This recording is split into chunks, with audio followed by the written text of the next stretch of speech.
Hare Krishna everyone, welcome to our channel close life. আজকে অনেক দিন পর আবার বানাচ্ছি সেই মায়ের হাতের স্পেশাল ছোলা মটর। তার জন্য দেখো এখানে আলু আর ছোলা মটর একসাথে ধুয়ে প্রেশার কুকারে নিয়ে নিয়েছি। এর মধ্যে এখন দিয়ে দেবো পরিমাণ মতন লবণ আর হলুদ। এই রেসিপিটা বানাচ্ছি দুপুরবেলাতেই, তার কারণ হচ্ছে রাত্রেবেলা আমি ছোলা মটর এগুলো ভিজিয়ে রাখতে ভুলে গিয়েছি। আর হঠাৎ করে মামনি আজকে বললো, তুই যেটা বানাস না ছোলা মটর দিয়ে, ওটা আজকে একটু বানা। সঙ্গে সঙ্গেই উষ্ণ গরম জল করে ছোলা মটর দুটোকেই ভিজিয়ে রেখেছিলাম, ভালো মতন ভিজে গিয়েছি।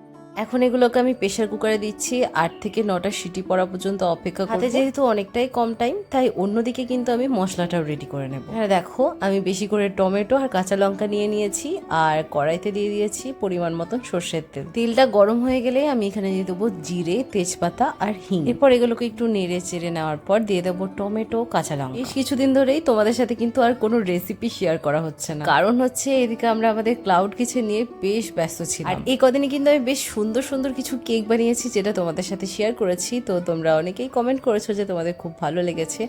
তো তোমাদের মধ্যে আবার অনেকে জানতে চেয়েছো যে কেক কি শুধু রঘুনাথগঞ্জের মধ্যে ডেলিভারি হয়, বাইরে কোথাও কি পাঠানো সম্ভব? হ্যাঁ, শুধুমাত্র রঘুনাথগঞ্জের মধ্যে আমাদের কেক তোমরা পাবে, আর বাইরে পাঠানো সম্ভব নয়। এরপর দেখো আমি এখানে পরিমাণ মতন হলুদ, লবণ সবকিছু দিয়ে ভালো করে মশলাটাকে রেডি করছি, আর তারপর দিয়ে দিয়েছি ভাজা ধনিয়া জিরা পাউডার। মশলাটা ভালো করে রেডি হয়ে গেলেই কিন্তু আমি আগে থেকে সেদ্ধ করে রাখা ছোলা, মটর আর আলু এই মশলাটার মধ্যে দিয়ে ভালো করে মিক্স করে নেব। এদিকে রান্না হতে হতে চলো তোমাদের সুন্দর সুন্দর কমেন্ট অনেক দিন ধরে পড়া হয়নি যেগুলো, সেগুলো কিছু কিছু শেয়ার করবো তোমাদের সাথে। প্রথম কমেন্টটা পড়ছি ইউটিউব থেকে। সোহিনী কমেন্ট করেছে, অনেক অনেক ভালোবাসা। থ্যাংক ইউ সোহিনী, এত সুন্দর কমেন্ট করার জন্য। আর আমার কিন্তু মনে আছে তুমি বলেছিলে যে এরপর মায়াপুর গেলে অবশ্যই যেন গোপী ড্রেসের ভিডিও দিই। আমি চেষ্টা করব, এবারে এরকমই কিছু প্ল্যান আছে।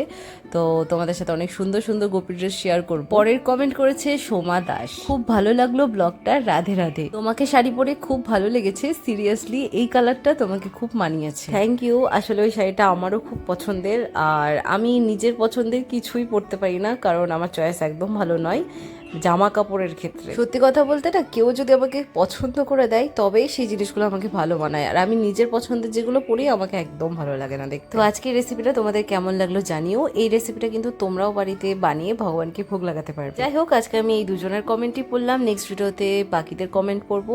আর এখানে আমার ভোগ রেডি হয়ে গেছে। নামানোর আগে কিন্তু আমি সামান্য পরিমাণ ঘি আর গরম মশলা দিয়ে দিয়েছিলাম। যাই হোক, আজকের জন্য এতটুকুই। দেখা হবে নেক্সট ব্লগে। হরে কৃষ্ণ।